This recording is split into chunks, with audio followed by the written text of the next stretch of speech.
Kejati Lampung menang pra-peradilan PT LEB. Penetapan tersangka sah berdasar hukum. Kejati Lampung memenangkan sidang pra-peradilan di Rut PT LEB M. Hermawan Eryadi pada Senin 8 Desember 2025. Hakim Tunggal Muhammad Hibrian memutuskan menolak permohonan pemohon dalam sidang putusan ini. Penetapan tersangka M. Hermawan Eryadi oleh Kejati Lampung masih berlanjut. Keputusan hakim ini juga secara langsung memupus putusan MK nomor 21/PUU/12. Dalam putusan itu mewajibkan penyidik untuk memeriksa calon tersangka secara material sebelum menetapkannya sebagai tersangka. Sebelumnya, saksi ahli Akhyar Salmi dari Universitas Indonesia juga berkeyakinan dalam pra-peradilan tersebut. Menurutnya, penetapan tersangka oleh Kejati Lampung terhadap M. Hermawan Eryadi ialah tidak sah berdasar putusan MK tersebut. Alasannya, Kejati tidak pernah memeriksa pemohon sebagai calon tersangka sehingga pemohon tidak bisa memberi klarifikasi sesuai peristiwa yang terjadi. Kejati pun mengakui hanya memeriksa pemohon sebagai saksi karena dalam KUHP tidak mengenal pemeriksaan sebagai tersangka. Menurut mereka, pemeriksaan sebagai saksi sudah cukup untuk bisa mentersangkakan seseorang. Lebih lanjut, putusan hakim ini juga memupus keterangan saksi ahli Dian Puji Nugraha Simatupang asal Universitas Indonesia yang menurutnya penetapan tersangka oleh Kejati Lampung terhadap pemohon juga tidak sah.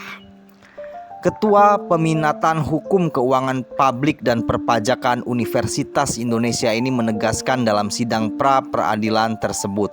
Menurutnya, penyidik tidak boleh menetapkan tersangka korupsi tanpa adanya laporan hasil audit kerugian negara dari lembaga yang berwenang. Dian menjelaskan bahwa menurut Undang-Undang Nomor 15 2006, Undang-Undang Nomor 15 2004 dan Peraturan BPK Nomor 1 2020, kerugian negara harus nyata, pasti terukur serta disampaikan kepada pihak yang diperiksa. Ia juga menjelaskan, sekadar indikasi tak boleh jadi dasar penetapan tersangka jika audit hasilnya tidak pasti. Unsur merugikan keuangan negara belum terpenuhi, penetapan tersangka menjadi tidak sah.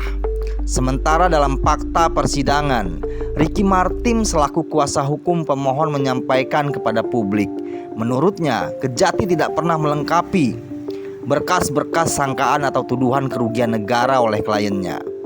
Menurut ahli keuangan Universitas Indonesia ini, SEMA atau Surat Edaran Mahkamah Agung nomor 10 tahun 2020 sudah jelas. Jika bukti tersebut dalam sidang pra-peradilan pun disampaikan tidak utuh, hanya beberapa lembar seratusan halaman, apakah dapat dianggap sebagai alat bukti yang sah? Ia menjawab tidak bisa. Akhyar Salmi pun berpendapat sama dengan Dian Simatupang. Alat bukti yang tidak utuh belumlah genap menjadi satu alat bukti. Dian Simatupang pun telah mengkonfirmasi pertanyaan tajam perwakilan Kejati Lampung. Pada sidang hari keempat pada Rabu 3 Desember 2025, penyidik bertanya, apakah PT LEB termasuk yang mendapatkan fasilitas negara? Menurut Dian, fasilitas negara yang diberikan haruslah berbentuk pembebasan pajak, pengurangan pajak, pemberian hibah langsung daerah melalui APBD.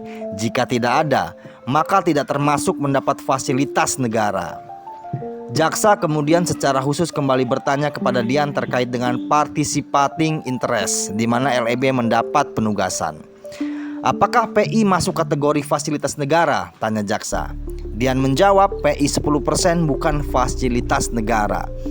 Justru dari PI 10% ini, negara atau daerah mendapat uang dalam bentuk dividen, bukan fasilitas.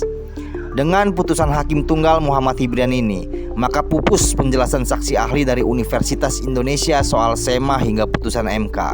Keputusan ini sekaligus memupus harapan komisaris dan direksi PT LEB untuk lepas dari status tersangka mereka. Selain itu, Dirut PT LEB masih berstatus tersangka tipikor dana PI 10% yang menghantui pengelola migas di seluruh Indonesia.